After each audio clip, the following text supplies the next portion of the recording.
I've always believed that funerals are for the living, not the dead. A final performance where grief puts on its Sunday best and tries to make peace with the inevitable. But my mother's funeral? That wasn't about closure. It was the beginning of everything falling apart. My name is Rebecca Hayes, and 2 months ago, I buried my mother. Or at least, that's what I thought I was doing. The day was exactly as dreary as a funeral deserves to be. The Pennsylvania sky hung low with rain-heavy clouds, and the cemetery's grass was still damp from an early morning shower.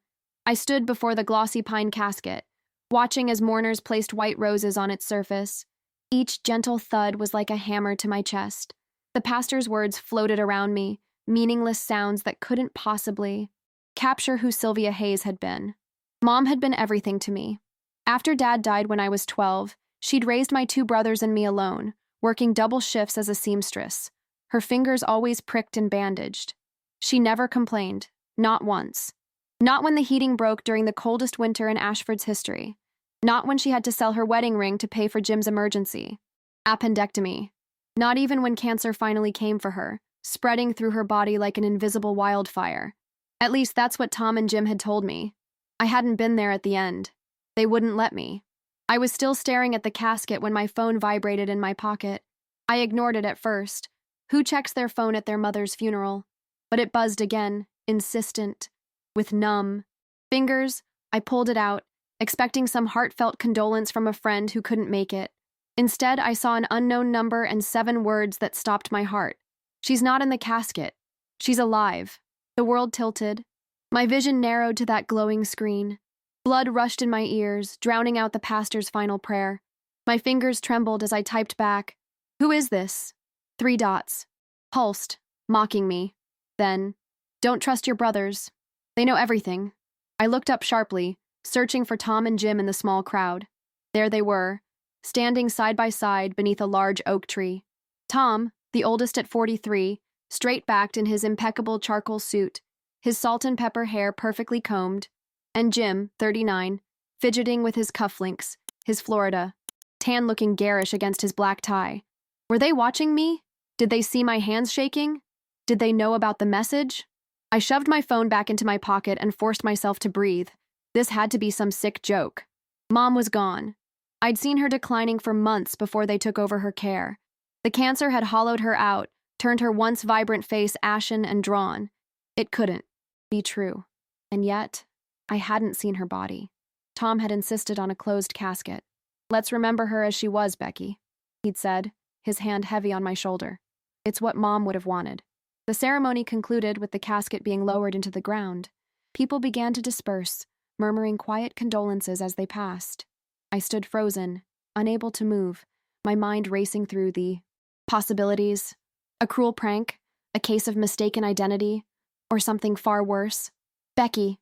Tom's voice cut through my thoughts. He stood before me, his face a perfect mask of brotherly concern. "You look pale.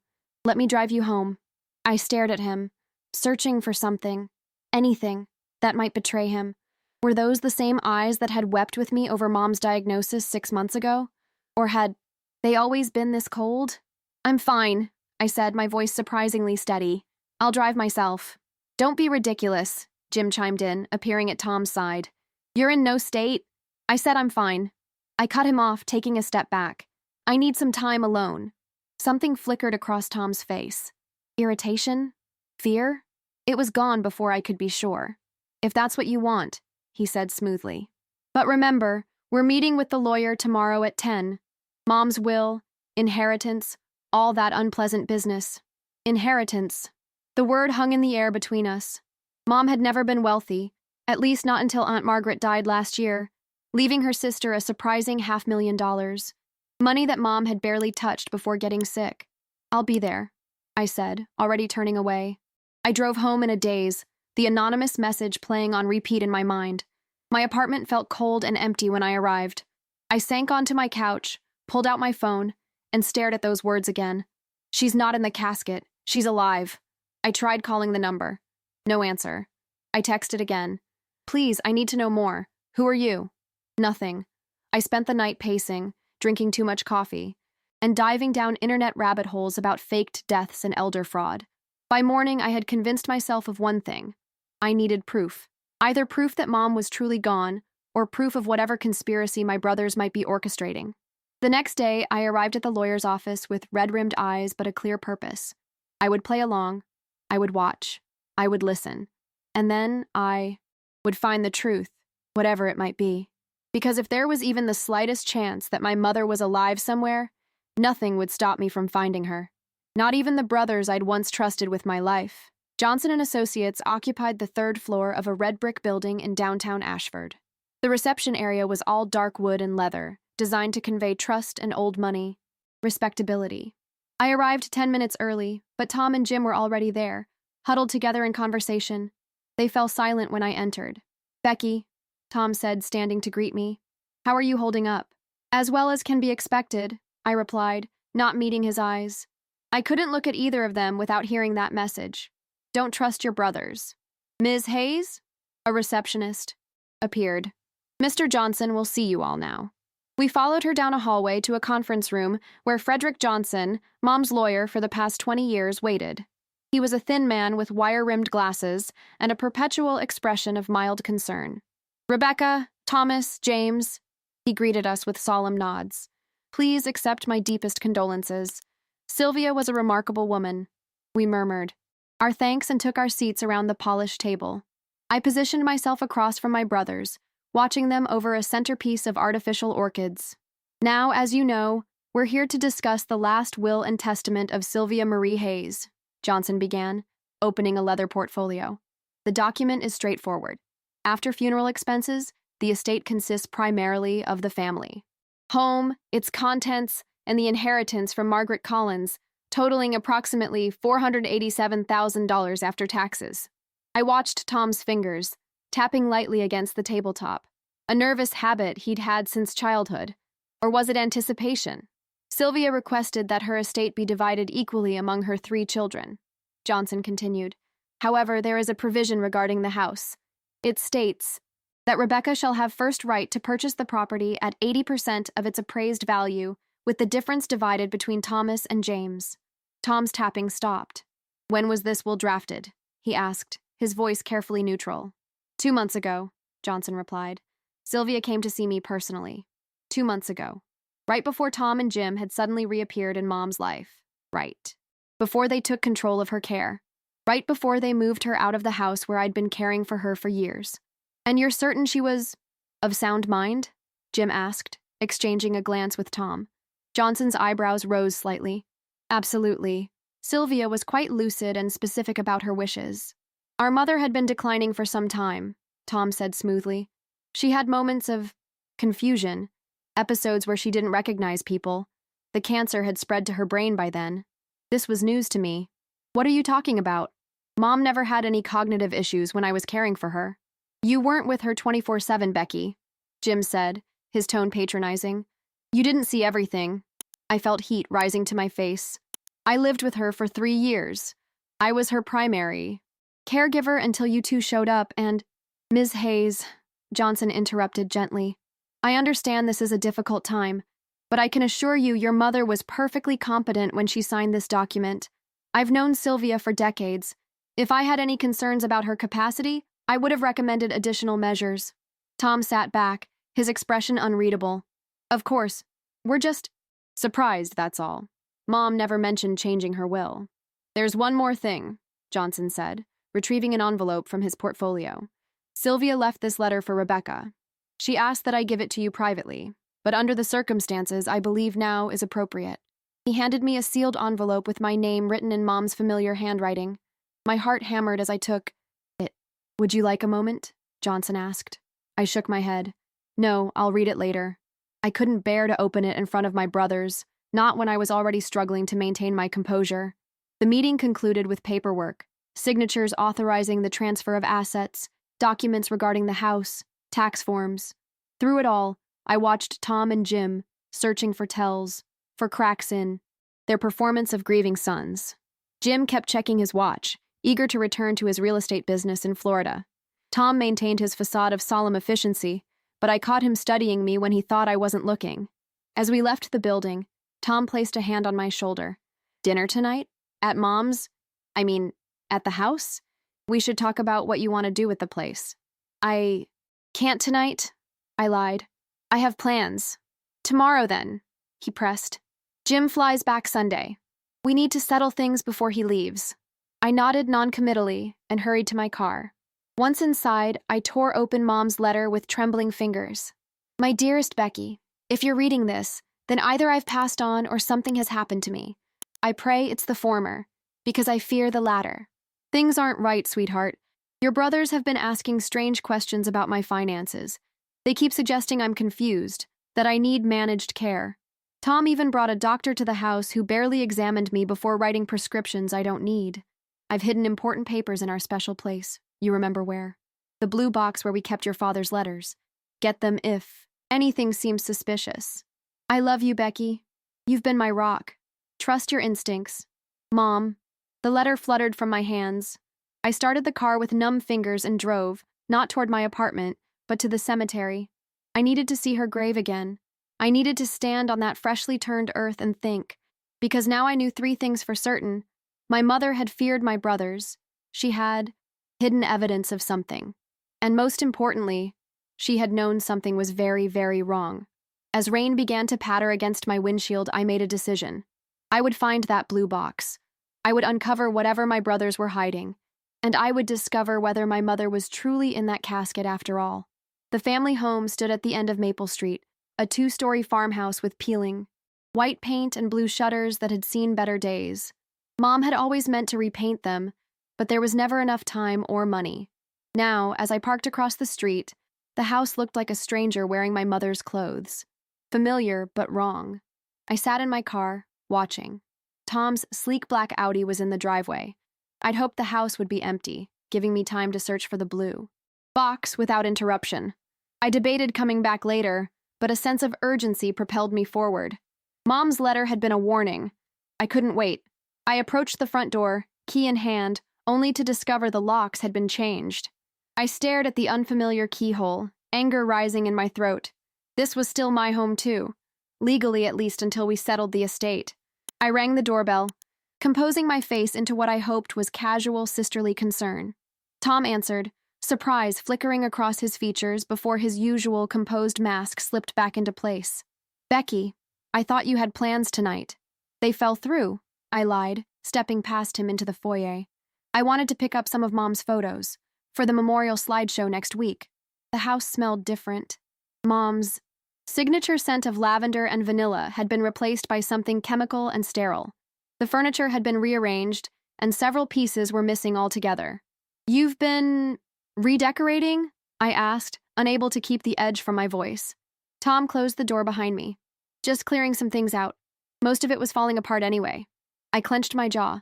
Mom's antique rocking chair was gone, the one Dad had given her when she was pregnant with me. You should have consulted me first. We tried calling you yesterday, he said smoothly. You didn't answer. Another lie. My phone showed no missed calls from either brother. Where's Mom's rocking chair? I asked directly. Donated, Tom replied, not quite meeting my eyes. It was damaged. Woodworm. It had been in perfect condition the last time I saw it. I forced myself to nod, remembering my purpose. I needed to find that blue box, not argue about furniture. I'll just grab those photo albums from Mom's room, I said, already moving toward the stairs. Wait. Tom's voice stopped me. Jim's napping in there. He had a migraine. Why don't I help you look for them later? I turned slowly. Jim's sleeping in Mom's room? It has the most comfortable bed. Tom shrugged. And it's not like she's only been gone 3 days, I said quietly. An uncomfortable silence stretched between us. Tom broke it first. Look, Becky, I know this is hard, but we have to move forward. Mom wouldn't want us living in a shrine. I bit back a retort. You're right, I lied. I'm being sensitive. I'll come back tomorrow for the photos. Tom seemed relieved. Good idea. We'll all have dinner, like I suggested. Around 6? I agreed and left, fuming but determined. I drove aimlessly for a while, considering my options. The blue box wasn't necessarily in Mom's bedroom. Our special place could be anywhere in the house, or even somewhere else entirely. Then it hit me. The storage unit. When we downsized to the farmhouse. After Dad died, Mom had rented a small storage unit for the things she couldn't bear to part with, but had no room to keep. We'd visited it together every few months, reminiscing as we sorted through old Christmas decorations and Dad's vinyl collection. Sunset was approaching as I pulled into Miller Avenue storage. The facility was quiet, just a few cars parked near the entrance. I approached the Wine office, praying that Mom's payments were up to date and that I could talk my way in without proof of ownership. The manager, a heavy-set man with a kind face, looked up from his crossword puzzle as I entered. His name tag read, Earl. "Can I help you?" he asked. "I hope so," I said, summoning tears that weren't entirely fake. "My mother passed away recently. Sylvia Hayes? She has a unit here, and I need to access it for some important family documents." Earl's face softened with sympathy. "I'm sorry for your loss. Sylvia was a lovely lady." My heart leapt. "You knew her?" "Sure did. She'd bring me cookies every Christmas. Haven't seen her in a few months, though." I swallowed hard. The cancer progressed quickly at the end. Earl nodded sadly. "About that unit. Normally I'd need paperwork. Showing you're authorized, but seeing as how you're Sylvia's daughter?" He studied my face. "You look just like her, you know." Relief washed over me. "Thank you, Earl. I really appreciate it." He checked his computer. "Unit 217. Payments are good through next month." He handed me a visitor's pass. "Just sign here." I scribbled my signature and took the pass, thanking him again. Unit 217 was in the back corner of the facility. I found it easily and fumbled with the padlock, trying the combination Mom had always used, Dad's birthday. The lock clicked open on my first try. The metal door rolled up with a clatter, revealing a space about the size of a walk-in closet. Cardboard boxes lined the walls, each labeled in Mom's neat handwriting. Christmas, David's records, winter clothes. In the center stood Dad's old desk, its surface covered with a blue tarp. I moved methodically, checking each box, looking for anything that might hold the documents Mom had mentioned. No blue box appeared. Frustrated, I sat on the concrete floor thinking, where else could our special place be? Then my eyes fell on Dad's desk again. Of course. I pulled off the tarp and examined the desk. It was a beautiful piece, solid oak with intricate carvings along the edges. Dad had spent hours at it, paying bills and writing letters.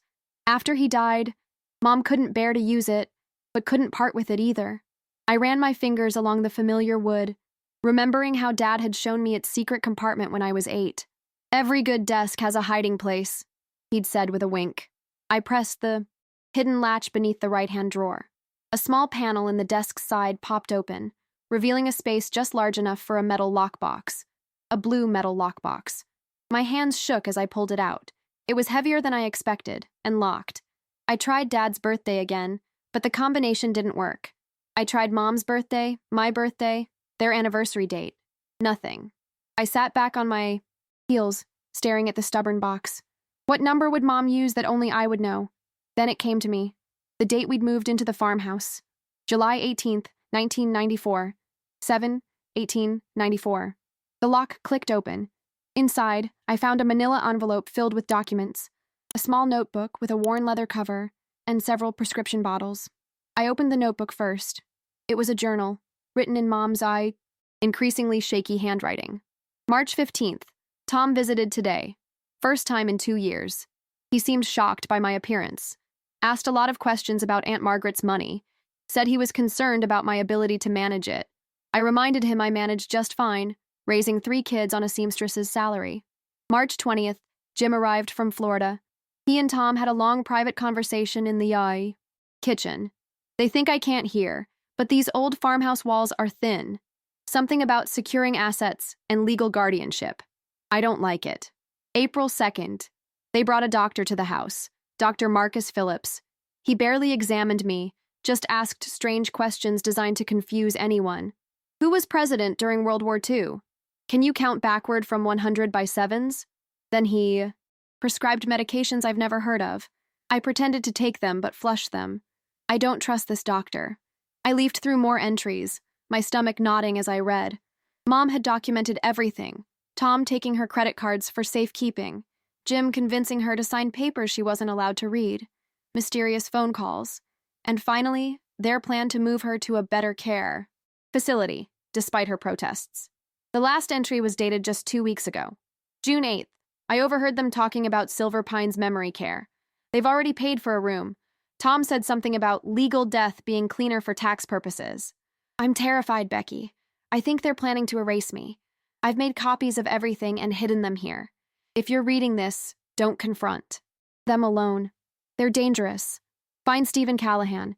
He's a private investigator in Philadelphia. I've paid him a retainer. He'll help you. I love you, my brave girl. I clutched the journal to my chest, tears streaming down my face. My mother's fears hadn't been paranoia or confusion. My brothers had been systematically isolating her, controlling her, and ultimately planning to, what, fake her? Death? Or had they actually... No, I couldn't let myself think that way. The anonymous message said she was alive. I had to believe that. I examined the rest of the box's contents. There were bank statements showing large withdrawals signed by Tom using a power of attorney I never knew existed, medical reports with contradictory diagnoses, and a business card for Stephen Callahan, private. Investigator, with a handwritten note on the back. Paid in full. Call anytime. I packed everything back into the box and tucked it under my arm. As I locked the storage unit and walked back to my car, a new determination replaced my shock and grief. Tomorrow, I would pretend everything was normal. I would have dinner with my brothers and smile and nod at their lies, and then I would call Stephen Callahan and begin dismantling whatever terrible plan they had set in motion. Because if my mother was alive, I would find her. And if she wasn't, I would make sure her truth was known. Stephen Callahan's office was on the third floor of a weathered building in downtown Philadelphia, sandwiched between an accountant and a palm reader. The hallway smelled of old carpet and cigarettes, despite the no smoking signs posted every few feet. I knocked on the frosted glass door that bore his name in peeling black letters. It's open, called a gruff voice from inside. I entered a small, cluttered office. Filing cabinets lined one wall, a large desk dominated the center of the room, and behind it sat a man who looked like he'd stepped out of an old detective film. Stephen Callahan was in his 50s, with salt and pepper hair and the weathered face of someone who'd seen too much of human nature's darker side. He wore a rumpled button-down shirt with the sleeves rolled up, revealing forearms corded with muscle. "Rebecca Hayes?" he asked, standing to shake my hand. His grip was firm, but not aggressive. "Yes. Thank you for seeing me on such short notice." He gestured to the chair across from his desk. "Your mother paid me to be available whenever you needed me. Said it might be urgent when the time came." He studied me with shrewd blue eyes. "I'm guessing that time is now." I placed the blue box on his desk. "My mother thought my brothers were planning something terrible. She died, supposedly died 3 days ago, but I received an anonymous message at her funeral saying she's still alive." If Callahan was surprised by this information, he didn't show it. He simply nodded and opened a notebook. "Tell me everything, from the beginning." For the next half hour, I talked. I told him about Mom's cancer diagnosis, about Tom and Jim's sudden reappearance in our lives, about how they'd gradually taken control of her care and finances. I explained about the funeral, the anonymous message, and the documents I'd found in the storage unit. Callahan took notes, occasionally asking clarifying questions, but mostly just listening. When I finished, he closed his notebook and leaned back in his chair. "Your mother contacted me about 2 months ago, said her sons were trying to have her declared mentally incompetent. She wanted documentation of her actual mental state and background on this. Doctor they brought in." "Dr. Phillips," I supplied. Callahan nodded. "Marcus Phillips. Turns out he lost his medical license in Ohio 3 years ago for falsifying dementia diagnoses to help families gain control of their elderly relatives' assets. He moved to Pennsylvania and has been operating in a legal gray area ever since." My stomach churned. "So he's basically a fraud for hire." "Exactly. I documented all this for your mother." He opened a drawer and pulled out a file. "I also looked into Silver Pine's memory care facility. It's technically licensed, but they've had numerous complaints about patient neglect and questionable admittance policies." "You think that's where they took her? Instead of a hospital?" "It's possible. The facility keeps a low profile, minimal staff, private rooms, no visitors without prior approval from the patient's legal guardian." He fixed me with a steady gaze. If someone wanted to hide a person who legally shouldn't be there, it would be a good choice. I felt dizzy with the implications. "But the funeral, there was a casket. Are you saying it was empty?" "Not necessarily. Your brothers may have gone through with a legal death declaration. It happens more often than you'd think, especially with elderly patients whose cognitive abilities are in question." "But Mom wasn't cognitively impaired." I protested. I know that. You know that. But on paper? If they had Dr. Phillips diagnose her with advanced dementia, if they had power of attorney, if they controlled who could visit her, they could create a paper trail suggesting otherwise. I pressed my fingers to my temples, trying to process it all. So what do we do now? Callahan checked his watch. First, we need to confirm whether your mother is at Silver Pines. I can't get in there. They have decent security. But you might be able to. How? If visitors need guardian approval, we create a distraction, he said simply. I know a nurse who works there part-time. She owes me a favor. With her help, we might be able to get you inside long enough to look around. Hope fluttered in my chest. When? Tomorrow. In the meantime, you need to continue playing along with your brothers. Don't give them any reason to suspect you're investigating. I nodded, remembering the dinner I'd agreed to. I'm supposed to have dinner with them tonight at Mom's house, to discuss moving forward. Good. Go. Act normal. See what information you can gather, but don't press too hard. These men have already gone to extraordinary lengths to get what they want.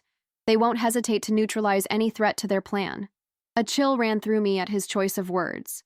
You think I'm in danger? Callahan's expression softened slightly. I think you need to be cautious.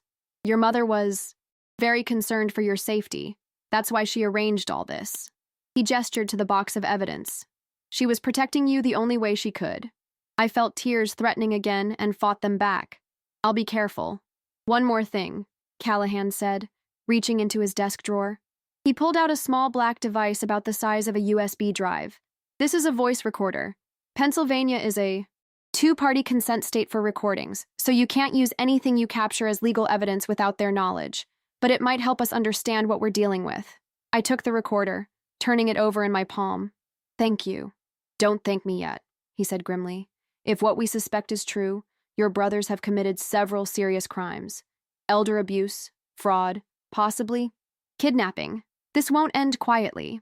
As I left his office, his words echoed in my mind. This won't end quietly. The thought should have frightened me, but instead it fueled my determination. If my mother was alive, imprisoned in some facility under false pretenses, I would find her. And if my brothers were responsible, they would face the consequences of their actions, no matter how ugly things got. I checked my watch. 4 hours until dinner with Tom and Jim. 4 hours to prepare myself to sit across the table from the men who might have orchestrated our mother's disappearance, who might still be holding her captive, who might be plotting something even worse. 4 hours to become the best actress I'd ever been. Because tonight, for the first time since receiving that anonymous message, I wouldn't be the only one hiding something. I'd be hiding the fact that I knew the truth, or at least was getting closer to it. And somehow, I had to keep them from suspecting anything until I could find my mother and bring her home. I arrived at the farmhouse precisely at 6, a bottle of Mom's favorite Merlot in hand, a detail I hoped would convince my brothers I was simply a grieving daughter seeking comfort in familiar rituals. I'd spent the afternoon rehearsing my performance, sad but recovering, curious but not suspicious, present but distracted by grief. The voice recorder Callahan had given me was tucked into my bra, hopefully undetectable beneath my loose-fitting blouse. Tom answered the door, wearing an apron over his dress shirt. The domestic image was so at odds with my new understanding of him that I almost faltered. Right on time, he said, stepping aside to let me in. I'm making Mom's lasagna recipe.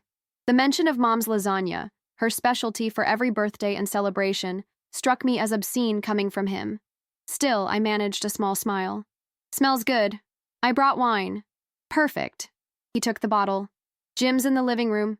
Dinner's almost ready. I found Jim sprawled on the couch, scrolling through his phone. He glanced up as I entered, offering a practiced smile that didn't reach his eyes. Hey, sis, how are you holding up? One day at a time, I replied, the platitude bitter on my tongue. I perched on the armchair opposite him, noticing that Mom's crocheted throw was missing from its usual place. Another piece of her, erased. Drink? Jim offered, gesturing to a half-empty glass of whiskey on the coffee table. God knows we could all use one. I'll wait for the wine, I said, glancing around the room. More things were missing. The family photos that had lined the mantel, Mom's collection of ceramic birds, the antique clock that had been her grandmother's. You've cleared out a lot, Jim shrugged. Tom thought it would be easier to sell the place if it wasn't so cluttered. Buyers can envision themselves here better. Sell? I echoed, genuine surprise breaking through my act. We haven't even discussed what to do with the house yet. Just being practical, Jim said, his tone dismissive. None of us is going to live here. You've got your apartment, I'm in Florida, and Tom's place in Philly is twice this size. I bit back a retort. Of course they'd already decided the house's fate without me, just as they'd decided everything else. Dinner's ready, Tom called from the dining room. We gathered around the table, another piece of Mom now gone, her antique oak dining set replaced by a modern glass-topped table I'd never seen before. The lasagna sat in the center, perfectly browned, next to a Caesar, salad and garlic bread, a mockery of the family dinners Mom had lovingly prepared throughout our childhood. Tom poured wine for each of us. A toast, he said, raising his glass. To Mom, may she rest in peace. To Mom, Jim echoed. I raised my glass mechanically, watching them over the rim as I sipped. How easily the words left their lips. May she rest in peace, as if they weren't responsible for whatever had happened to her. So, Tom began as he served the lasagna, I've been thinking about the house. We should list it sooner rather than later. The market's good right now. I thought I had first right to buy it, I said carefully. That's what the will specified. Tom and Jim exchanged a glance. Of course, Tom said smoothly. But you mentioned your apartment is perfect for you. And this place, it's too big for one person. The maintenance alone. I haven't decided yet, I said, pushing food around my plate. It's only been 3 days. No pressure, Jim interjected, though his tone suggested otherwise. But if you're not seriously considering buying us out, we should move forward. I've got a buddy in real estate who could list it tomorrow. I'm sure you do. I muttered. What was that? Tom asked sharply. I looked up, meeting his gaze. I said I need time to think. This was Mom's home. Our home. It's not just another property to flip. Jim snorted. Don't get sentimental, Becky. It's an asset. And frankly, we could all use the cash. Is that what this is about? I asked, unable to keep the edge from my voice. You need money? Another loaded glance. Between them. We all have expenses, Tom said carefully. Jim's business has had some setbacks, and I've got the kids' college funds to consider. I thought of the bank statements in the blue box, showing large withdrawals after they'd gained power of attorney over Mom's accounts. Whatever financial troubles they had, they'd already helped themselves to a significant portion of Aunt Margaret's inheritance. What about Mom's medical bills? I asked, watching their reactions closely. Wouldn't those have consumed most of her savings? Insurance covered most of it, Tom said quickly, and she'd set aside funds specifically for end-of-life care. At which hospital? I pressed. I never saw any paperwork. Tom's fork paused halfway to his mouth. Mercy General? I thought I told you. You didn't, I said. In fact, you didn't tell me anything. Not when she was moved, not when her condition worsened, not even when I couldn't bring myself to say died, not when I was increasingly convinced it was a lie. We tried calling you, Jim said, the rehearsed lie rolling easily off his tongue. You didn't answer. That's not true, I said quietly. I never received any calls. No voicemails. No texts. Nothing until you told me she was gone. The temperature in the room seemed to drop several degrees. Tom set down his fork deliberately. Becky, I understand you're upset. Grief can make us remember things differently. I'm not confused about what happened, I interrupted. You took over Mom's care, isolated her from me, and then suddenly announced she was dead. And now, you're pushing to sell her house and distribute her assets as quickly as possible. You're being hysterical, Jim said dismissively. Mom was sick. She died. It's tragic, but it happens. We're just trying to handle the practical matters so we can all move on. Move on, I repeated. 3 days after her funeral. Everyone grieves differently, Tom said, his voice taking on the patronizing tone he'd used when we were children, and he wanted to assert his authority. Jim and I have families, businesses. We can't put everything on hold indefinitely. I took a deep breath, reminding myself of Callahan's warning. Don't give them reason to suspect. I'd already pushed too hard. You're right, I said, forcing my voice to soften. I'm sorry. This is all just overwhelming. The tension in Tom's shoulders eased slightly. Of course it is. That's why we're trying to help, to make things easier for you. I nodded, taking a large sip of wine. I appreciate that. I do. I just need a little more time before making decisions about the house. How about a week? Jim suggested. That's reasonable, right? A week. By then, I'd either have found Mom or confirmed the worst. Either way, I wouldn't be worrying about real estate. A week is fine, I agreed. The rest of dinner passed in strained conversation. I asked carefully casual questions about their children, their work, anything to divert attention from my earlier confrontation. All the while, I observed them with new eyes, noting the subtle tells that had always betrayed their lies. Jim's excessive blinking, Tom's too precise enunciation. As I helped clear the dishes, I made a show of checking my phone. I should get going. Early day tomorrow. Of course, Tom said. But before you leave, there are some boxes of Mom's personal items I thought you might want. They're in the spare room. Jim's already taken what he wanted. I followed him upstairs, hyper-aware of the recorder against my skin. The spare room had been transformed into a storage space with labeled boxes stacked against the walls. Clothes for donation, kitchen items, books, and miscellaneous. Take whatever you want, Tom said, gesturing to the boxes. The rest will go to Goodwill next week. I nodded, suddenly overwhelmed by the clinical dismantling of Mom's life. Thanks. I'll look through them now. Take your time, he said, heading for the door. I'll be downstairs. As soon as he left, I moved to the box labeled personal papers and began sifting through it. Most items were innocuous. Old greeting cards, recipes cut from magazines, a folder of warranties for appliances. Nothing that would help my investigation.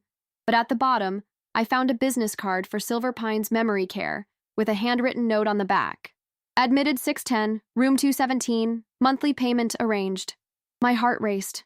Room 217, the same number as Mom's storage unit.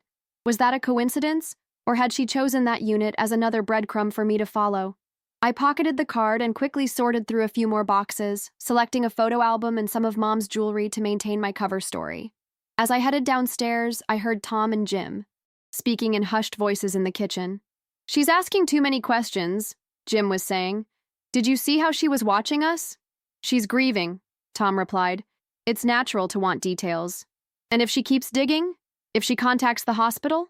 There won't be any records to find, Tom said firmly. We've covered everything. By the time she figures anything out, it will be too late. The house will be sold, the assets distributed. It will be her word against ours, and who would believe such an outlandish story? I froze on the stairs, their words confirming my worst fears. The recorder was capturing everything. I waited until their conversation shifted to safer topics before continuing downstairs. Found a few things, I said, holding up the photo album. I'll come back for more. Later, if that's okay. Of course, Tom said, his smile not reaching his eyes. This is still your home too, Becky. For now. The veiled threat wasn't lost on me. I hugged the album to my chest. Good night, then. Thanks for dinner. As I drove away from the farmhouse, my hands shook on the steering wheel. I pulled over a few blocks away and retrieved the voice recorder, rewinding to listen to Tom and Jim's kitchen conversation. Hearing their callous discussion of their plan, our mother's erasure, the distribution of her assets, their confidence that I would never discover the truth, hardened my resolve. Tomorrow couldn't come soon enough. Tomorrow I would find out if Mom was at Silver Pines, and if she was, I would bring her home, no matter what it took. Silver Pines Memory Care Facility was located on the outskirts of town, a modern single-story building surrounded by well-maintained gardens and a discreet security fence. From the outside, it looked peaceful, even pleasant, nothing like the prison I'd imagined. But as Callahan had reminded me that morning, the nicest cages are still cages. We sat in his car across the street, watching the front entrance. It was just after 1 in the bow. Afternoon shift change time according to Callahan's contact inside. Remember the plan, he said, handing me a small earpiece. This will let me communicate with you once you're inside. Marissa will meet you at the service entrance in 5 minutes. She'll get you in as a new volunteer and keep the head nurse distracted. You'll have 20 minutes max to find your mother and get confirmation. I nodded, my mouth dry with anxiety. What if she's not there? Then we moved to Plan B. Check hospitals, other care facilities. He placed a reassuring hand on my shoulder. But if your mother's alive, and if what we've pieced together is correct, Silver Pines is our best bet. I inserted the earpiece and checked my reflection in the car's visor mirror. I'd dressed plainly in slacks and a blue sweater with minimal makeup and my hair pulled back, attempting to look like the type of person who might volunteer at a memory care facility. In my pocket was a small digital camera disguised as a tube of lipstick, another tool Callahan had provided. "Ready?" he asked. I took a deep breath. "Ready?" I circled the building as instructed, finding the service entrance where deliveries were made. A young woman in scrubs was smoking near the door, checking her watch repeatedly. When she saw me, she quickly stubbed out her cigarette. "Rebecca?" she asked in a hushed voice. I nodded. "I'm Marissa. We don't have much time." She held the door open for me. "Put this on." She handed me a visitor badge that read, "Volunteer Trainee." I clipped it to my sweater as we entered a long hallway that smelled of disinfectant and artificial flowers. Marissa walked briskly, speaking in a low voice. "The place is divided into 3 wings. West is for patients with mild impairment, east for moderate, and north for severe cases or those requiring additional privacy." She gave me a meaningful look. "Room 217 is in the north wing. I can get you there, but once inside, you're on your own. I need to keep Susan, the head nurse, occupied at the front desk." My heart hammered against my ribs. "How will I get out?" "Same way you came in. I'll leave the service door unlocked, but you need to be quick." She glanced at her watch. "Susan does rounds at 1:30. You need to be gone by then." We passed through a set of double doors into a common area where several elderly residents sat in armchairs, watching television or staring vacantly out the windows. A few nurses moved among them, administering medications or offering gentle assistance. The scene was so normal, so benign, that I felt a moment of doubt. Was I overreacting? Could this place really be hiding patients against their will? "This is the West Wing," Marissa explained. "The nice part, they show families during tours." We continued. Through another set of doors, these requiring a key card which Marissa swiped. The East Wing was similar, but with more medical equipment visible and fewer residents in the common areas. Most doors to private rooms were open, revealing occupants in various states of awareness. "North Wing is through there," Marissa said, pointing to a final set of doors at the end of a corridor. "My key card works, but I can't come with you.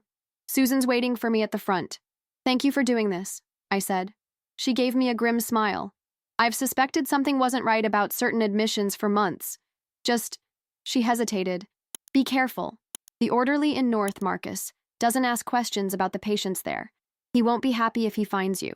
With that warning, she handed me her key card and hurried back the way we'd come. I heard Callahan's voice in my ear. "Everything okay?" "So far," I whispered. "Heading to North Wing now."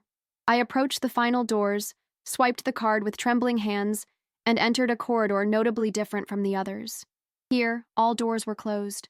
The lighting was dimmer, the air heavier with medication smells, and unlike the other wings, there was a distinct absence of personal touches. No artwork on the walls, no plants, nothing to suggest warmth or comfort. Room 217 would be somewhere on this hall. I walked quickly, checking door numbers. 211, 213, 215. My breathing quickened as I approached 217. What would I find inside?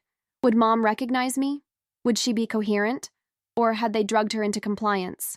Finally, I stood before room U17. I pressed my ear to the door. Silence. I knocked softly. No answer. With a deep breath, I tried the handle. Locked. "Damn it," I muttered. "Problem?" Callahan asked through the earpiece. "Door's locked. I need a key. Check the nurse's station. Should be one nearby." I looked around and spotted a small desk at the end of the hall. Thankfully, it was unoccupied. I hurried over and found a pegboard with keys hanging neatly, each labeled with a room number. I located 217 and grabbed it. Back at the door, I inserted the key with shaking hands and turned it slowly, minimizing the sound. The lock clicked open. I pushed the door inward and stepped inside. The room was small and sparsely furnished. A hospital bed, a bedside table, a chair, and a small bathroom visible through an open door. The blinds were drawn, casting the space in shadow. A figure lay in the bed, apparently sleeping. I approached slowly, heart in my throat. The person's face was turned away from me, showing only gray-streaked hair against the pillow.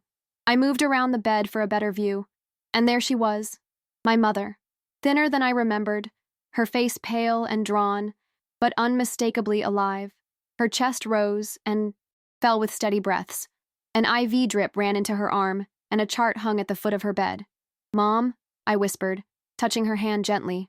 Her eyelids fluttered but didn't open. I checked the IV bag. It was unlabeled except for a patient number. What were they giving her? I grabbed the chart and flipped through it quickly. The medical jargon was mostly beyond me, but certain phrases jumped out. Advanced dementia, non-responsive, agitated when conscious, recommended sedation. None of it matched the mother I knew, the woman who had been clear-headed enough to hide documents and warn me about her sons just weeks ago. I found her, I whispered to Callahan. She's alive, but sedated. Take pictures of everything, he instructed.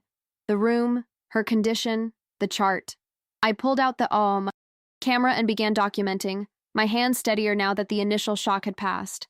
I photographed Mom from several angles, the IV, the chart, the room's sparse conditions. Becky? The faint voice nearly stopped my heart. I turned to find Mom's eyes open, confusion and disbelief warring on her face. Mom! Yes, it's me! I rushed to her side, taking her hand in mine. I'm here. I found you. How? She asked, her voice raspy from disuse. They told me you thought I was dead. I did, until I got a message at your funeral. I squeezed her hand. Who sent it, Mom? Who told me you were alive? She shook her head weakly. Don't know. Maybe Nurse Ellen. She's been kind. Slips me less medication when she can. Her eyes darted to the door. You have to go. Not safe. I'm not leaving you. Here, I insisted. You must. Her grip on my hand tightened with surprising strength. They'll just move me somewhere else if they know you've found me. Get help first. Legal help. The wisdom of her words penetrated my emotional haze. She was right. I couldn't simply wheel her out the front door.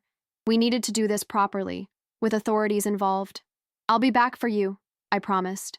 With police, lawyers, whatever it takes. She nodded, her eyes already growing heavy again. The blue box? I found it. Everything's documented. Tom and Jim won't get away with this. A ghost of a smile touched her lips. My smart girl. Rebecca? Callahan's voice urgently filled my ear. You need to leave now. Security is doing an unscheduled check of the North Wing. I have to go, Mom, I said, reluctantly releasing her hand. But I swear I'll be back soon. Be careful, she murmured, drifting back toward unconsciousness. They're dangerous. When cornered. I quickly replaced the chart, pocketed the camera, and moved to the door. I listened for a moment, heard nothing, and slipped back into the corridor. I returned the key to the nurse's station and headed for the exit, walking briskly, but trying not to look panicked. I was halfway to the East Wing doors when a male voice called out behind me. Excuse me, miss. I froze, then slowly turned. A large man in orderly scrubs was approaching, his expression suspicious. I don't recognize you, he said. Can I see your ID? I pointed to my volunteer badge, forcing a smile. Just started today. I got a little turned around. Looking for the restroom. He frowned. We don't have volunteers in the North Wing. Who authorized you to be here? Marissa from East Wing was showing me around, I said, backing slowly toward the doors. She had to report to Susan, so I thought I'd find my way back myself. He reached for a walkie-talkie clipped to his belt. Let me just confirm that with the front desk. Of course, I said, pleasantly, while panic screamed through me. Or I can just head back there now if you'll point me in the right direction. He studied me, his eyes narrowing. Wait here, he said firmly. The moment he turned to use his walkie-talkie, I bolted. I shoved through the East Wing doors and ran, ignoring his shouts behind me. I tore through the East Wing, past startled nurses and confused residents, adrenaline propelling me forward. Security breach in North! I heard the orderly yell into his walkie-talkie. Female intruder heading for East exit. I burst through the final set of doors into the West Wing, where a security guard was already advancing toward me. I veered left down a corridor I hadn't been through before, praying it led somewhere useful. Rebecca, take the first right, then. Immediate left, Callahan instructed in my ear. Service exit is at the end of that hall. I followed his directions, hearing multiple footsteps behind me now. The service door appeared ahead, and I crashed through it into the afternoon sunlight. Callahan's car was idling just a few yards away. I sprinted toward it and flung myself into the passenger seat. Go! I gasped. He accelerated smoothly, away from the facility, driving at a purposefully normal speed to avoid drawing attention. In the side mirror, I saw the security guard emerge from the service door, looking around in frustration. Did you find her? Callahan asked once we were safely out of sight. I nodded, still catching my breath. Yes, she's alive, heavily sedated but conscious enough to recognize me. I pulled out the camera. I got everything. Pictures, confirmation, even spoke to her briefly. And, he prompted, and she's definitely being held against her will. The chart claims she has advanced dementia, but she was lucid. Weak, but lucid. I stared out the window at the passing landscape, rage and relief warring within me. She told me to get legal help before trying to remove her. Said they're dangerous. When cornered, Callahan nodded grimly. Smart woman, your mother. And she's right. He turned onto the highway, heading back toward Philadelphia. What we need now is a judge willing to issue an emergency inspection order for Silver Pines. With the evidence we've gathered, plus your mother's journal and the financial documents, we should have enough. I leaned back in my seat, exhaustion suddenly washing over me. What did I just do, Stephen? I've confirmed my brothers faked our mother's death, drugged her, and imprisoned her in a memory care facility, all to steal her inheritance. The reality of it was almost too monstrous to comprehend. How is this even possible? Elder fraud is more common than you'd think, he said quietly, and it's rarely prosecuted effectively. Your brothers were counting on that, and on your grief making you too emotional to question their story. Well, they miscalculated, I said, a new determination hardening my voice. I'm going to get my mother out of there, and then I'm going to make sure Tom and Jim pay for every minute of suffering they've caused her. As we drove back to Philadelphia to meet with Callahan's lawyer contact, I clutched the camera, containing proof of my mother's imprisonment. For the first time since receiving that anonymous message at the funeral, I felt something beyond shock and confusion. I felt hope. Judge Martha Winters peered at me over her reading glasses, her expression unreadable as she reviewed the emergency petition. The courthouse was quiet this late in the afternoon, most staff already gone for the day. Callahan's lawyer friend, Andrea Bennett, had pulled strings to get this emergency hearing, and now everything hinged on convincing one stern-faced judge that my mother was essentially being held prisoner in a care facility while legally declared dead. Ms. Hayes, Judge Winters said finally, these are extraordinary allegations. You understand that? Yes, Your Honor, I replied, my voice steadier than I felt. But the evidence supports them. She tapped the thick folder of documents before her. Mom's journal, the financial records showing Tom and Jim's withdrawals, the photos from Silver Pines, the recorded conversation from dinner, and affidavits from both Callahan and Marissa, the nurse who had helped me. Indeed, the judge murmured. Mr. Hayes and Mr. Hayes, she addressed my brothers who sat with their lawyer across the courtroom, looking shell-shocked at being summoned for an emergency hearing. What do you have to say about these allegations? Their lawyer, an expensive-looking man in a tailored suit, rose smoothly. Your Honor, my clients are as shocked as you are by these claims. They buried their mother 2 weeks ago.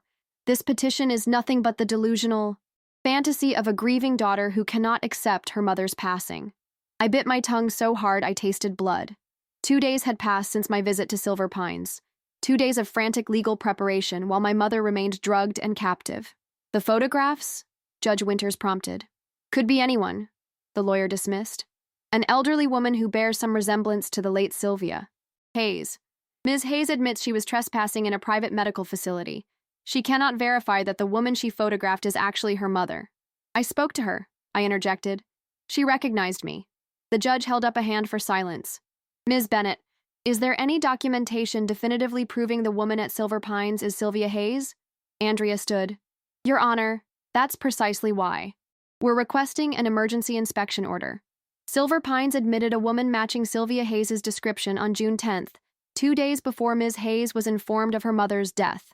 We have evidence suggesting the defendants arranged this admission under false pretenses, using a fraudulent dementia diagnosis from a doctor with a history of similar misconduct. Judge Winters turned back to my brother's lawyer. And how do your clients explain the timing? Their mother was supposedly hospitalized and died on June 12th, yet there are no hospital records, no coroner's report, no death certificate filed with vital statistics, only funeral home paperwork signed by Thomas Hayes. Tom leaned forward and whispered urgently to his lawyer, who then addressed the court. Your Honor, there may have been some administrative irregularities in how my clients handled their mother's final arrangements. They were overwhelmed with grief and may have taken shortcuts, but that doesn't mean they faked a death.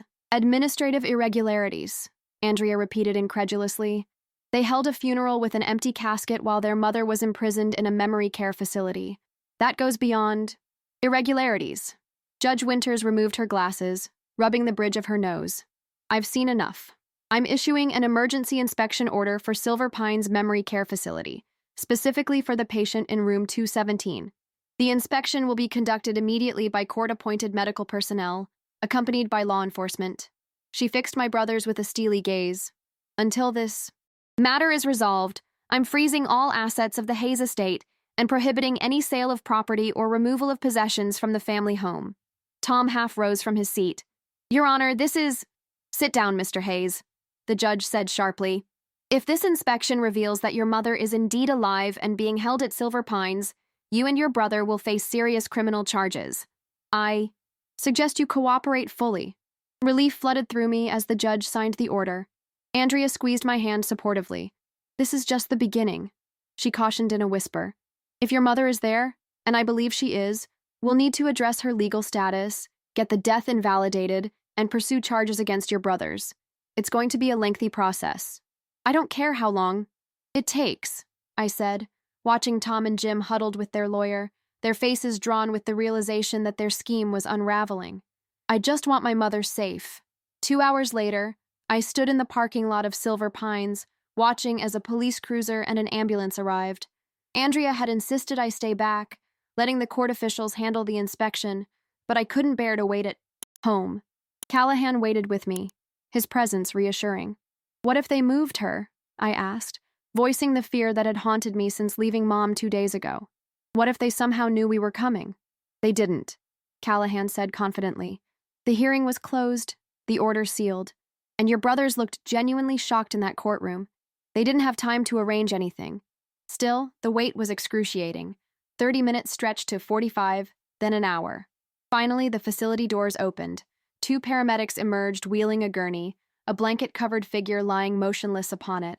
A court official followed, speaking with a Silver Pines administrator who looked deeply uncomfortable. I started forward, but Callahan held me back. Wait, let them complete the official identification first. The court official approached us, a middle-aged woman with kind eyes and a serious expression. Ms. Hayes, I'm Dr. Eleanor Franklin, the court-appointed physician. We've located a patient in room 217 who matches the description in your petition. Is she all right? I asked anxiously. She's heavily sedated but stable. We're transporting her to Mercy General for proper evaluation and treatment. Dr. Franklin's expression softened. Before we go, would you mind confirming her identity for the record? I nodded and followed her to the ambulance. The paramedics had just loaded the gurney inside. One of them pulled back the blanket slightly, revealing a face I would know anywhere. My mother's face, pale and drawn, but undeniably hers. That's her, I said, my voice breaking. That's Sylvia Hayes, my mother. Dr. Franklin nodded to a police officer who made a note in his report. We'll take good care of her, Ms. Hayes. You can meet us at the hospital. She'll need time to metabolize the sedatives they've been giving her, but there's no reason she shouldn't make a full recovery. As the ambulance pulled away, its lights flashing but sirens silent, I turned to Callahan. They did it. They really did it. The reality of what my brothers had done, what they had almost gotten away with, hit me all at once. They buried an empty casket and left her in that place. And now they'll pay for it, he said grimly. The police will want statements from both of us. Then we should head to the hospital. The next 12 hours passed in a blur of police interviews, hospital waiting rooms, and consultations with doctors. Mom was placed in the ICU while they worked to safely wean her off the powerful sedatives she'd been given at Silver Pines. I wasn't allowed to see her until morning, so I dozed fitfully in an uncomfortable waiting room chair, waking at every sound, terrified that somehow she would disappear again. Andrea arrived at dawn with news. Tom and Jim were arrested last night. Elder abuse, fraud, false imprisonment, identity theft. The list keeps growing as investigators dig deeper. Good, I said fiercely. What about Dr. Phillips, the one who provided the fake dementia diagnosis? Also in custody. And Silver Pines is under investigation by the state licensing board. Apparently your mother's case wasn't the only suspicious admission. Oh, doctor approached before I could respond. Ms. Hayes, your mother is awake. She's asking for you. I followed him to a private room where Mom lay propped against pillows, an IV in her arm and monitors beeping softly beside her. She looked frail but alert, her eyes brightening when she saw me. Becky, she said, her voice stronger than it had been at Silver Pines. You did it. I rushed to her, sighed, carefully embracing her thin frame. We did it, Mom. You left me the clues. The blue box, room 217. I would never have figured it out without you. She smiled weakly. I knew you would come. Even when they told me you thought I was dead, I knew my girl would sense something was wrong. I sat beside her bed, holding her hand. The doctor says you're going to be fine. The drugs they gave you will clear your system in a few days. And your brothers? She asked, her expression hardening slightly. Arrested. They'll face charges for what they did to you. I hesitated, then added, the judge froze all the assets until everything's sorted out legally. Mom nodded, seeming unsurprised. They were always so focused on money, even as boys. Your father worried about them, about the kind of men they would become. She squeezed my hand. But never you. You were always our moral compass. I'm just glad you're alive, I said, tears threatening. When I thought I'd lost you, you'll need to lose me someday, she said gently. But not yet. Not like that. Her eyes drifted to the window, where morning light was beginning to filter through. I want to go home, Becky. To the farmhouse. As soon as the doctors say it's safe, I promised. And we'll repaint those blue shutters, just like you always wanted. She smiled at that. A genuine smile that reminded me of the strong woman she'd been before all this began. Yellow, she said. I always thought yellow shutters would look cheerful. Yellow it is, I agreed. The road ahead would be complicated, restoring Mom's legal status, pursuing justice against my brothers, rebuilding our lives after such a profound betrayal. But in that moment, sitting beside my mother as she drifted back to sleep, her hand warm in mine, I knew we would navigate it together, because the truth had come to light, and sometimes that's enough to begin healing. The courtroom was packed on the day of Tom and Jim's arraignment. Local media had seized on the story. 2 respected businessmen accused of faking their mother's death to gain control of her inheritance. It was the kind of sensational case that rarely touched our small town. I sat in the front row beside Andrea, watching as my brothers were led in wearing orange jumpsuits, their hands cuffed in front of them. They looked diminished somehow, their usual confidence replaced by a wary exhaustion. Neither would meet my eyes. All rise, the bailiff called as Judge Winters entered. The charges were read aloud, each one hitting like a physical blow. Conspiracy to commit fraud, elder abuse, false imprisonment, identity theft, falsifying medical records, and more.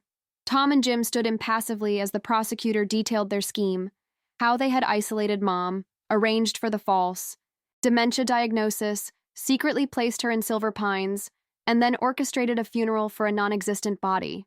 How do the defendants plead? Judge Winters asked when the prosecutor finished. Not guilty, Your Honor, their lawyer responded. I stifled a bitter laugh. Even now, faced with overwhelming evidence, they refused to admit what they had done. The hearing continued with arguments about bail. The prosecutor argued that Tom and Jim were flight risks with financial resources and contacts that could help them disappear. Their lawyer countered that they were respected community members with families and businesses that anchored them to the area. In the end, Judge Winters set bail at $1 million each, an amount she knew would be difficult for them to raise with their assets. Frozen. As they were led away, Jim finally looked at me, his expression a mixture of anger and something that might have been shame. Tom kept his eyes forward, his back rigid with defiance. Outside the courthouse, reporters clustered around me, shouting questions. Rebecca, how does it feel to know your brothers faked your mother's death?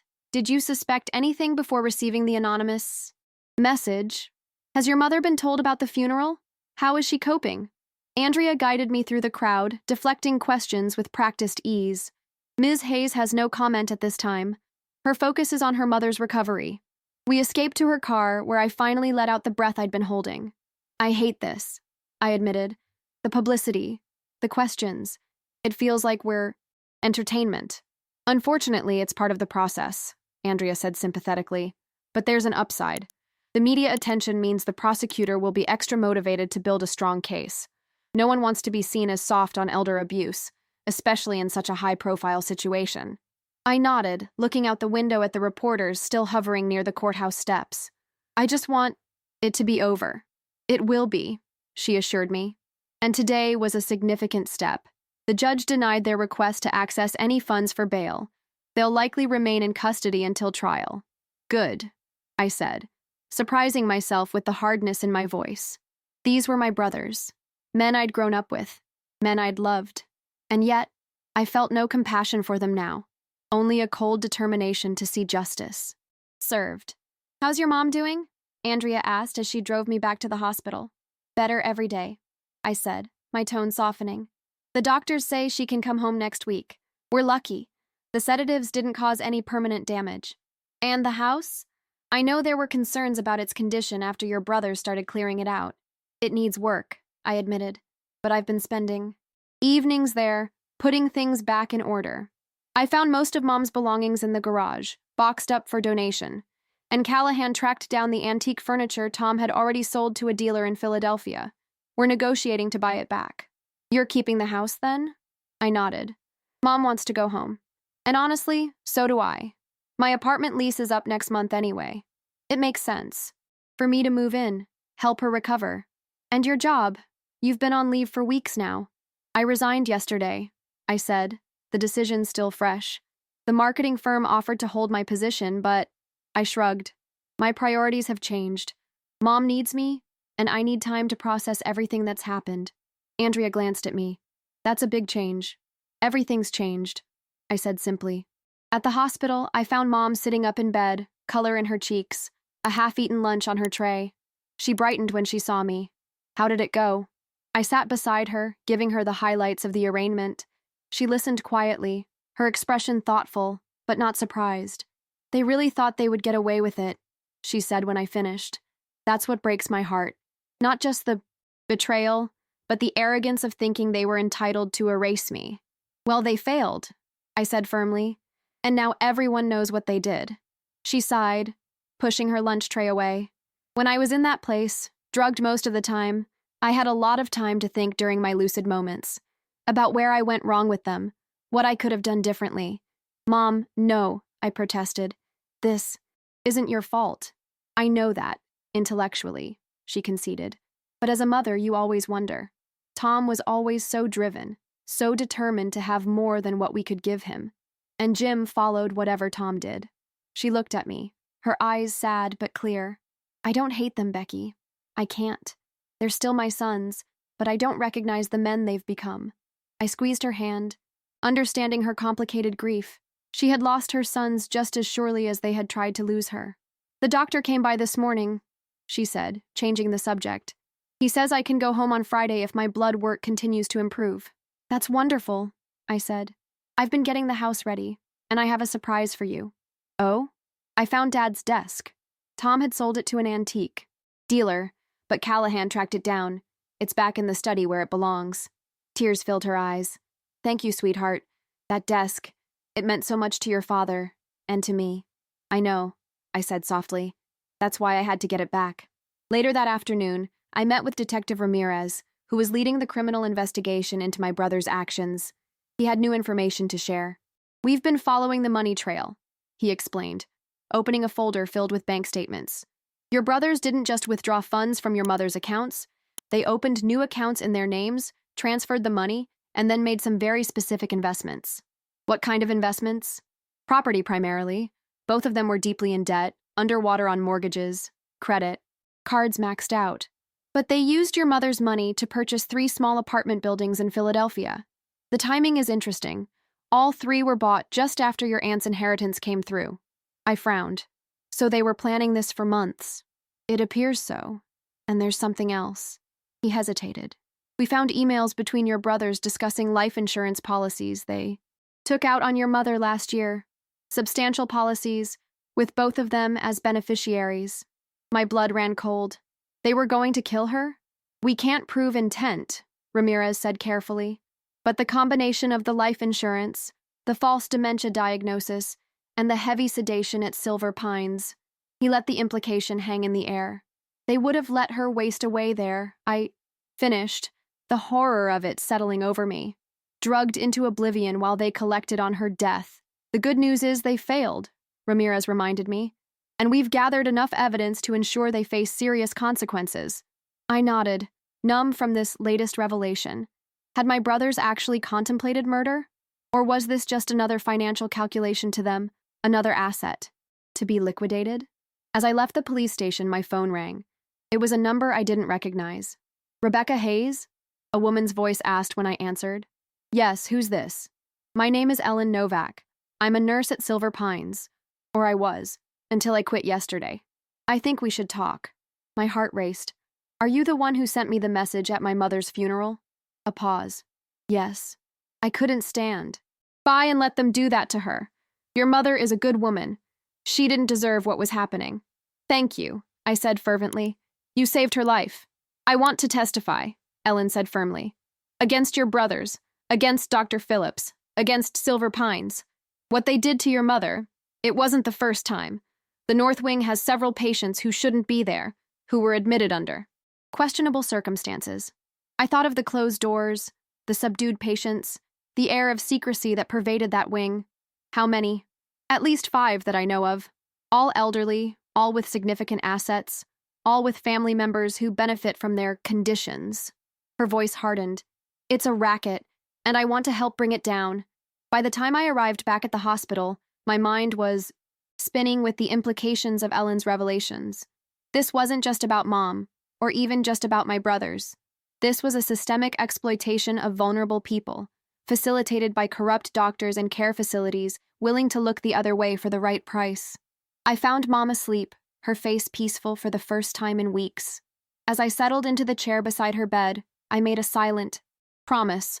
We would get justice, not just for her, but for all the others trapped in similar situations. My brothers and their accomplices would face the full consequences of their actions. The road ahead would be challenging. The trial, the recovery, the rebuilding of our lives. But sitting there in the quiet hospital room, watching my mother breathe freely, I felt something I hadn't experienced since that devastating message at the funeral. I felt purpose. Autumn painted Ashford in vibrant colors as Mom and I settled into a new routine at the farmhouse. The yellow shutters we'd installed in August gleamed against the white siding, just as cheerful as she'd imagined. Inside, the house had been transformed too. Not just restored to its former state, but renewed. We'd kept what mattered. Dad's desk in the study, the family photos back on the mantel, Mom's rocking chair in its place by the window. But we'd also made changes that symbolized our fresh start. 3 months had passed since Mom's rescue from Silver Pines. 3 months of physical recovery for her, emotional recovery for both of us, and steady progress in the case against my brothers. The preliminary hearing was scheduled for next week, with the trial likely to begin after the new year. I was in the kitchen preparing lunch when the doorbell rang. Through the window, I spotted Andrea's car in the driveway. She visited regularly, keeping us updated on the legal proceedings while becoming something of a friend in the process. I come bearing news, she announced when I opened the door, holding up a manila envelope. And it's good. I led her to the living room where Mom was working on a quilt, her first creative project since coming home. Her hands were steadier now, her movements more confident. The doctors had been amazed by her recovery, physically at least. The emotional wounds would take longer to heal. Andrea, Mom greeted her warmly. You're just in time for lunch. I'd love to stay, Andrea said, sitting across from her. But first, I wanted to share this. She opened the envelope and pulled out a document. The court has officially nullified your death certificate, Sylvia. You are legally alive again, with all rights restored. Mom's hands stilled on her quilting. Well, that's a relief, she said with a wry smile that didn't quite reach her eyes. Being dead is rather inconvenient for taxes. I squeezed her shoulder, understanding the humor that masked deeper pain. What about the estate? I asked Andrea. That's the other news. Judge Winters has released the estate from probate. The house and all assets have been returned to Sylvia's control. She handed Mom another document. This confirms your full legal authority over your finances again. Mom took the paper, her expression solemn. Thank you, Andrea, for everything you've done. There's more, Andrea continued. The prosecutor called this morning. Tom and Jim's lawyer has approached them about a plea deal. My breath caught. What kind of deal? They're offering guilty pleas to reduce charges, elder abuse and fraud mainly, in exchange for sentences of 5 to 7 years. Andrea watched our reactions carefully. The prosecutor wanted to know how you both feel about it. I looked to Mom, deferring to her on this. It was her sons who had betrayed her suffering they had caused. She set her quilting aside, her face composed but eyes troubled. What would happen otherwise? If they don't take the deal? The prosecutor believes they have a strong case for all charges, including the conspiracy counts related to the false death certificate and imprisonment. If convicted on all counts, they could face 15 to 20 years. Andrea's tone was neutral, professional. The evidence is substantial, especially with Nurse Ellen's testimony about Silver Pines and Dr. Phillips's cooperation since his own plea deal. Mom nodded slowly, absorbing this. And what about restitution? The money they took? Full financial restitution would be part of either outcome, Andrea assured her. They've already forfeited the properties they purchased with your funds. The money is being held in escrow pending the case resolution. A heavy silence fell over the room. I couldn't read Mom's thoughts, couldn't imagine how she was weighing the options. These were her sons, her flesh and blood, who had betrayed her in the most fundamental way. I need time to think about this, she finally said.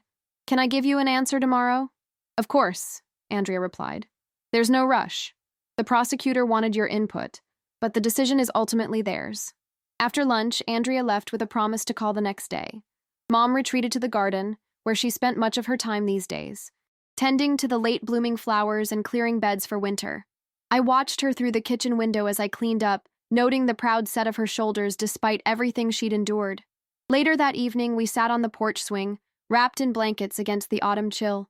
The sun was setting, painting the sky in hues of orange and pink that reminded me of the quilt Mom was creating.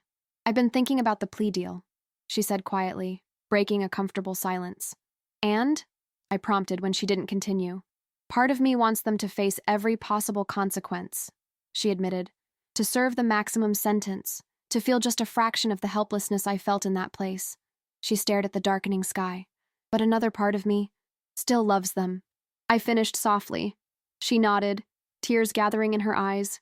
Is that terrible, after what they did? No, I said, taking her hand. It's human. They're your sons. They were so desperate for money, she mused, so afraid of failing. I keep wondering if I instilled that fear in them somehow, raising them after your father died. Always pinching pennies, always worrying about making ends meet. That doesn't excuse what they did, I said firmly. Plenty of people struggle financially without resorting to elder abuse and fraud. I know. She sighed heavily. I've decided to accept the plea deal. Not for them, but for me. For us. A long trial, testifying, reliving everything in public. I don't want that shadow hanging over our new beginning. I studied her face, searching for doubt and finding none. If that's what you want, I support you completely. It is. Her expression hardened slightly. But I want to see them before they go to prison. I want to look them in the eyes, just once, and ask why. The meeting was arranged for the following week at the county jail. A supervised visit in a small room with a table and 4 chairs. Mom insisted on going alone, arguing that this was between her and her sons. I respected her wishes but waited anxiously in the reception area, ready to support her afterward. She emerged an hour later, her face tear-streaked but composed. I stood immediately, moving to her side. Are you okay? I asked, searching her expression. She nodded. I got my answers. Not the ones I wanted, perhaps, but answers nonetheless. In the car, she elaborated. They both blamed each other at first. Tom said it was Jim's idea. Jim said Tom masterminded everything. But in the end, it came down to the same thing. They saw an opportunity and took it. Did they apologize? I asked, though I already suspected the answer. Tom did, in his way. Said he never meant for things to go so far. She gazed out the window at the passing landscape. Jim was more honest, at least. He admitted they discussed various scenarios after Aunt Margaret's inheritance came through, including waiting for me to die naturally. But they were too impatient, too desperate to clear their debts. I gripped the steering wheel tighter, anger flaring. And they thought they'd get away with it. They almost did, she reminded me softly. If not for that message at the funeral. The mysterious message that had started everything. Ellen Novak had become a key witness in the case, her testimony about Silver Pines leading to a broader investigation of the facility and its practices. 5 other patients had been identified as potential victims of similar schemes, their families now facing investigations of their own.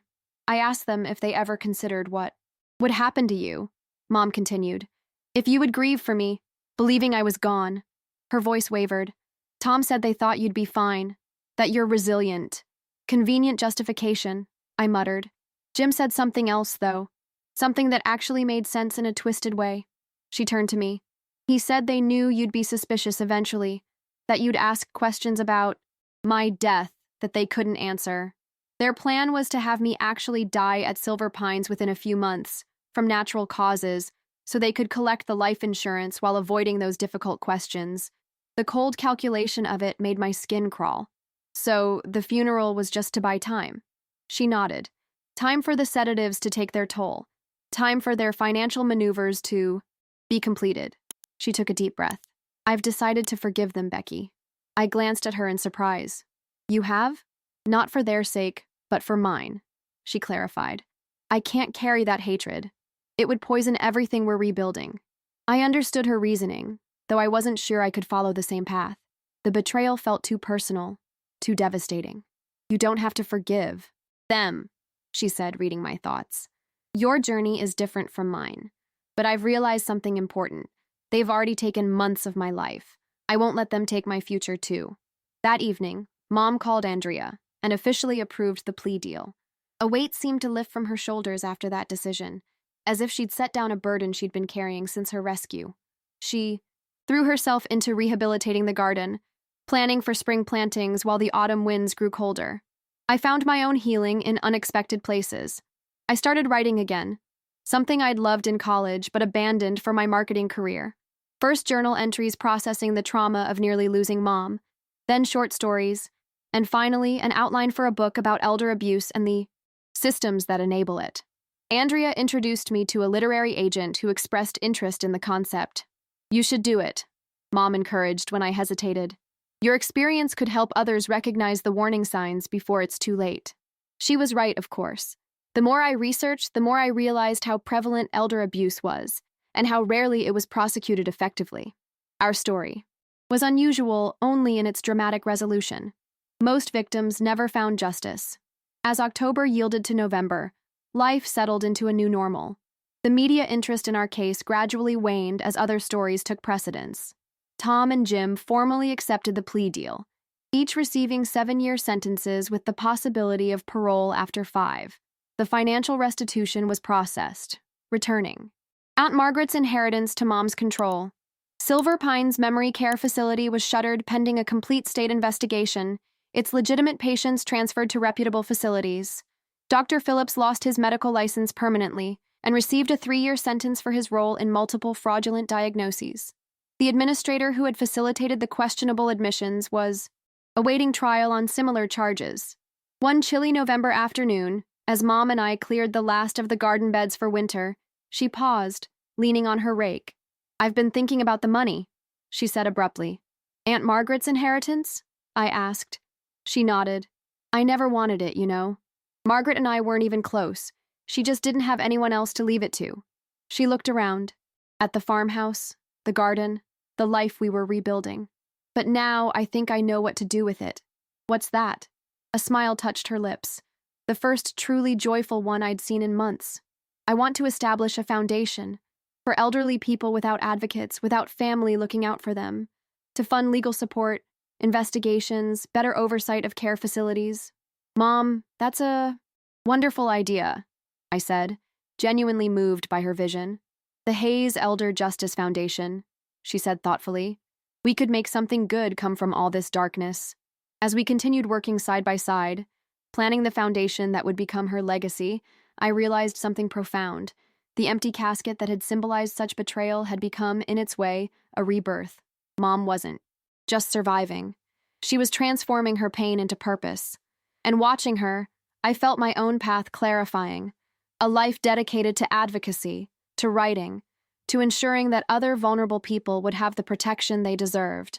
The marketing career I'd abandoned seemed distant now, part of a different life. That night, as the first snowflakes of winter drifted past the windows, Mom and I sat by the fireplace in the living room, the space where our family had once gathered in happier times. The house felt different now, no longer haunted by betrayal, but renewed with possibility. I received a letter today, Mom said, pulling an envelope from her pocket. From Jim. I tensed. What does he want? To apologize again, to explain himself. She turned the unopened letter in her hands. I'm not sure I want to read it. You don't have to, I assured her. Not now, not ever. She nodded, then leaned forward and dropped the letter into the fire.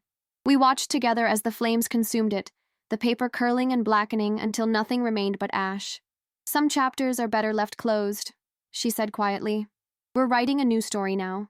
As the fire crackled and snow continued to fall outside, I felt something I hadn't expected to find again so soon. Peace. Not the absence of pain, but the presence of purpose. Not forgetting, but moving forward. The empty casket had been buried, but what rose in its place was something far more powerful.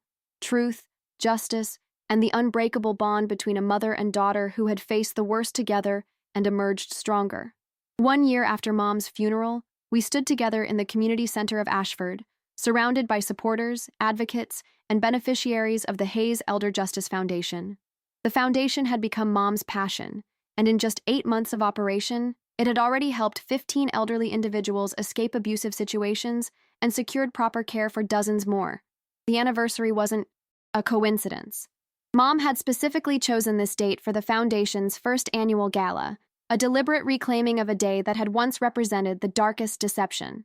"Are you ready?" I asked, adjusting the corsage on her wrist. She looked radiant in a royal blue dress, her silver hair styled elegantly, a sparkle in her eyes that had once been dimmed by sedatives and fear. "More than ready," she replied, squeezing my hand.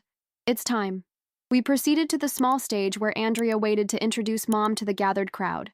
The room fell silent as she approached the microphone, her presence commanding despite her small stature. "1 year ago today," she began, her voice clear and strong, "I attended my own funeral." A murmur rippled through the audience. Or rather, I didn't, because I was imprisoned in a memory care facility while my sons held a service for an empty casket. She paused, allowing the weight of those words to settle. "It sounds like the plot of a thriller novel, doesn't it?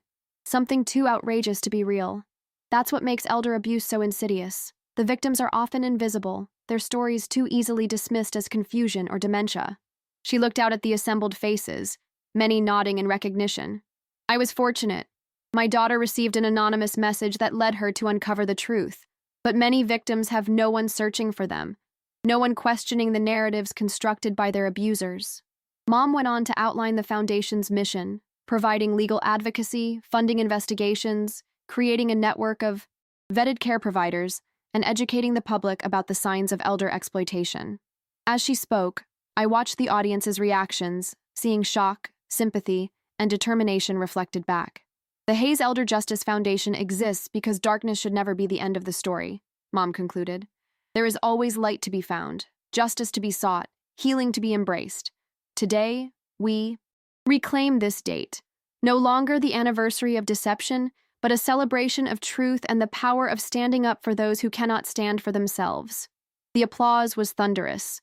Mom bowed slightly, accepting the recognition with grace, before introducing Andrea, who would explain the legal aspects of the foundation's work. I slipped out the side door, needing a moment alone. The journey to this point had been arduous, filled with legal battles, emotional reckonings, and the slow, painful process of rebuilding trust in a world that had betrayed us so fundamentally. The evening air was cool against my skin as I stood on the community center's small patio. Spring had arrived in earnest, bringing with it new growth and renewal, themes that felt particularly resonant tonight. "She's remarkable," a voice said behind me. I turned to find Ellen Novak, the nurse whose anonymous message had changed everything. She looked different out of her scrubs, more relaxed despite the formal setting of the gala. "She is," I agreed. "I don't know if I ever properly thanked you for what you did." Ellen shook her head. "No thanks necessary. I did what anyone should have done." She leaned against the patio railing beside me. When I saw her photo at that funeral home, heard the story Tom and Jim were spreading about her death, I couldn't stay silent. Not when I'd seen her the day before, very much alive but drugged beyond communication. "How did you know to contact me specifically?" I asked, a question that had lingered for months. "Your mother," Ellen said simply. In her more lucid moments, she talked about you, how you'd find her, how you'd know something was wrong. She made me memorize your phone number just in case." She smiled faintly. "I was scared to get involved directly. That's why I sent the anonymous message first. I wasn't sure if you'd believe me, or if Tom and Jim would somehow intercept the communication." You took a huge risk, I acknowledged. You could have lost your job. Worse. Some risks are worth taking, she replied. And in the end, it led to exposing the whole operation at Silver Pines. 5 other patients rescued, a corrupt doctor stopped. She shrugged. I'd say it worked out. Inside, applause signaled the conclusion of Andrea's speech. The celebration would continue with dinner and dancing, a purposeful contrast to the solemnity of a funeral. Coming back in? Ellen asked. In a minute, I promised.